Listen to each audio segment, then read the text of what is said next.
So we're going to be making some of our own medicine here. And these are purple willow branches. And so we're going to be making tinctures out of them. So Nick's just taking some kitchen shears and he's cutting them into little tiny bits. I have larger branches that I cut off of the same tree.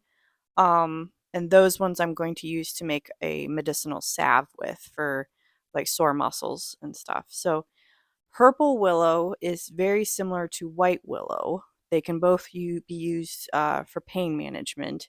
Purple willow, though, is a little bit different. You can use it more for chronic type pains rather than acute pain, like with white willow. And these were harvested on our property.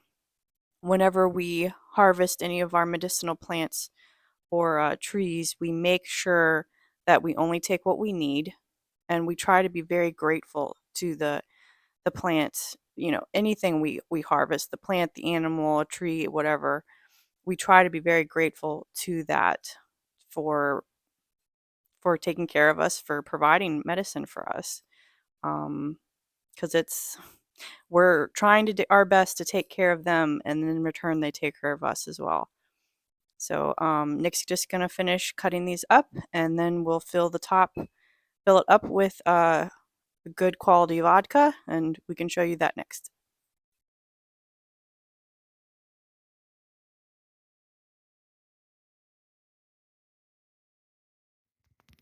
All right, so I have an 80 proof vodka. You don't want to go 90 proof. That's a little bit too much. You would have to water it down. And obviously you don't want to go any higher than that. So 80 proof is perfect. I have a high quality vodka here that this one is actually produced in Great Britain.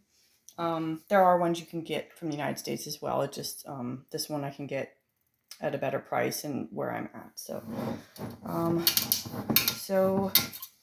the other thing is about how much you should be adding.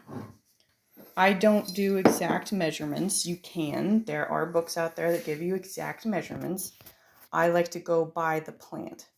So these are technically wildcrafted medicinals.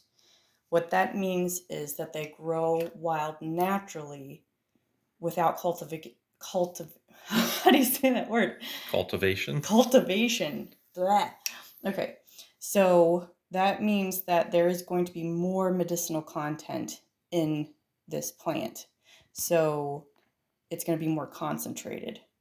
So I can add more vodka to it than I could if it was just a cultivated plant. So if it was a cultivated plant, you would add just enough to cover it. I'm going to go a little bit more, probably almost double that. So that looks good. And if you wanted to, if it was a cultivated plant and you added that much to it, what that just does is it just dilutes the medicinal properties just a little bit so that you would take more for the same illness or whatever the purpose of it was. So, rule of thumb, I just shake that up a little bit. You can shake it up periodically if you want. If you just want to sit there, that's fine too. You need to put this in a cool, dark place because light can actually degrade the medicinal properties of it while it's steeping. Well, actually, when it's done too, I actually put it in dark amber bottles so that the light doesn't affect it. But yeah, I'll put this down in the basement where there's no light for, rule of thumb is about 6 weeks. Now, some plants will be more, some will be less, but that's a good rule of thumb if you don't know exactly what to do.